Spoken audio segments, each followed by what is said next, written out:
In this video, I'll be doing some Christmas thrift flips. I'm doing lots of pinks and pastels for Christmas this year, but with these thrift flips, you can take suggestions and run with any color you like.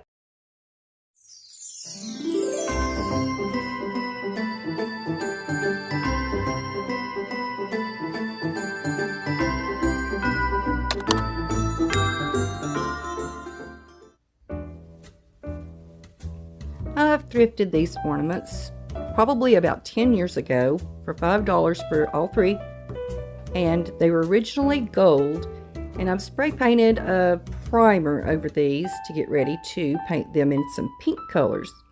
I'm going to start with this smooth one first since it won't take so much time. I'm going to take it outside and spray it with the Rust-Oleum 2X Gloss Berry Pink paint. Beautiful. I love it. Looks like a giant gumball, but I want it to match my other more decorative ornaments. So what I'm going to do is add some sticker beads around this. And I picked these up at Dollar Tree, but I wanted white beads. And I plan to go around the seam that's around that ball. And I used white chalk paint from Folk Art. Did a couple of coats on that and they were still pink. So I thought, you know what? I want some light pink on there too. Very well. I'll go with that in a north, south, east, west pattern. Then after I got those on, I thought, I wonder if I could spray paint them with Rust-Oleum 2X white. And after 2 coats, it worked just great. And this is how it looks all finished up. Now for the more decorative, I'm going to be doing several coats, multicolors on this. I'm going to start off with that same glossberry pink on the top and bottom finials.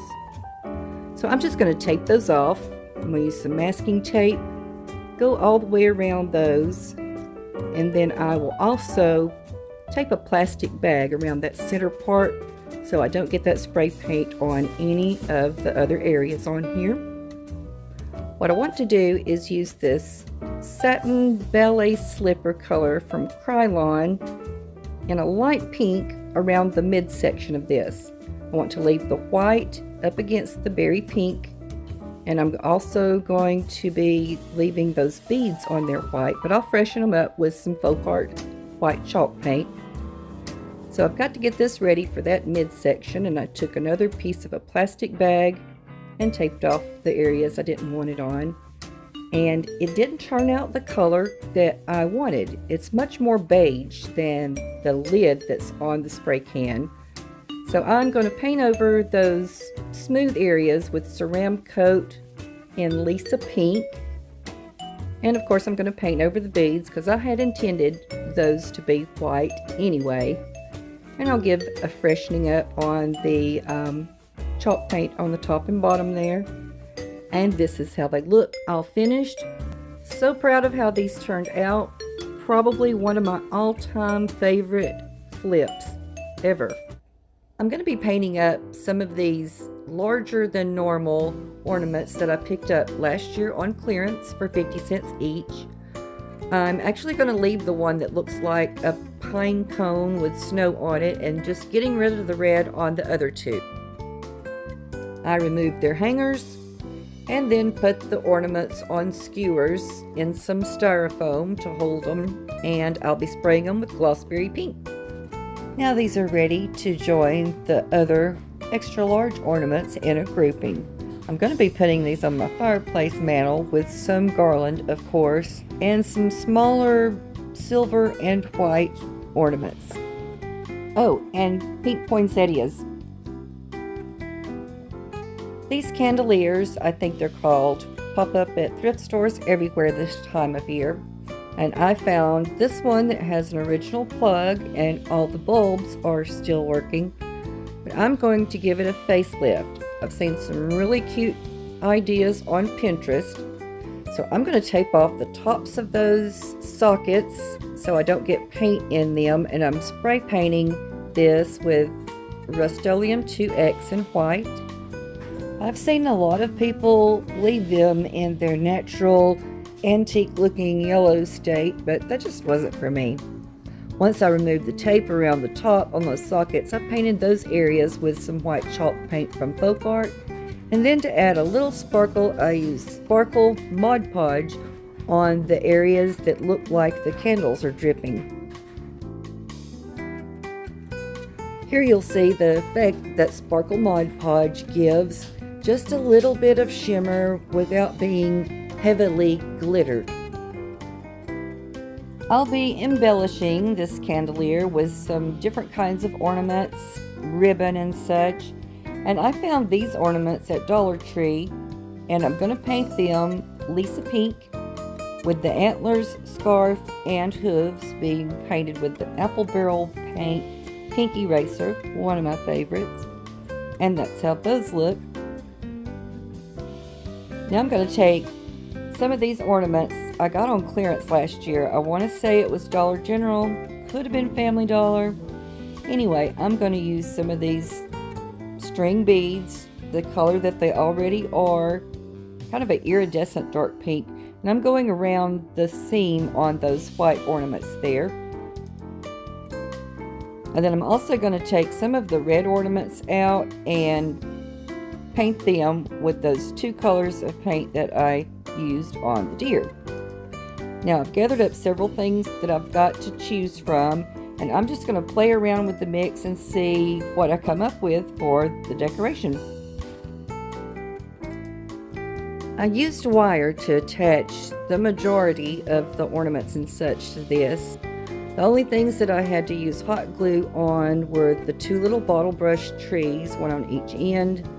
And on the deer, I had to use a couple of spots of glue on those to stick them to the ornaments. Because next year, I may not be using pink. I want to be able to change this out easily.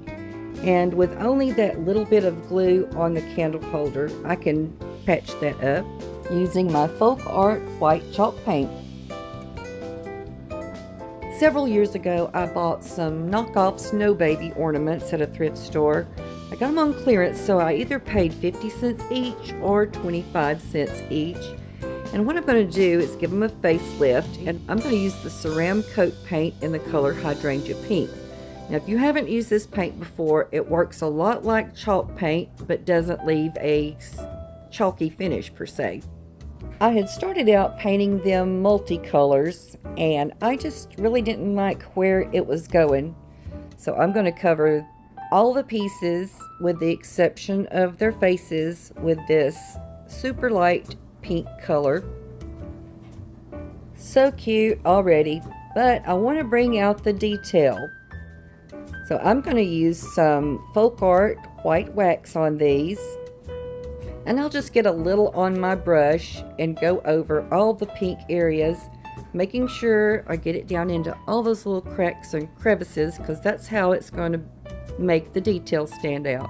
Now I just did one piece at a time, covered it all over, and then took a clean dry cloth and just kind of dabbed over the high spots on these.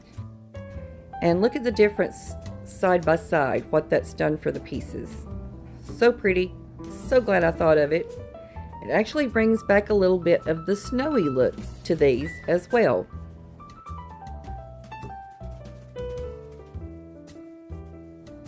And I'm super happy with how these turned out. I picked up this mug a couple of years ago for 25 cents because it's missing a little chunk on the front, but I've just used it for decoration only. I'm going to change out the red to my Glossberry Pink Rust-Oleum paint. So pretty. I missed a couple of spots when I taped it off, and I've got some black that I've got to hide around the gloves, and I want to build up that part on the cuff that's actually missing the ceramic or whatever you would call that material, and I'm using puff paint to do that. And then I also took the puff paint and went around that little pom-pom on the end of his hat. If you're still with me watching this video, I would like to say how much I appreciate you.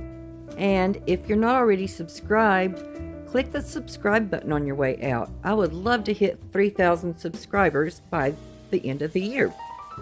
Now I took these colorful candy canes, something besides red and white, and it kind of looks like George Clinton's hair there, doesn't it? If you don't know who he is the Grand Master of Funkadelic.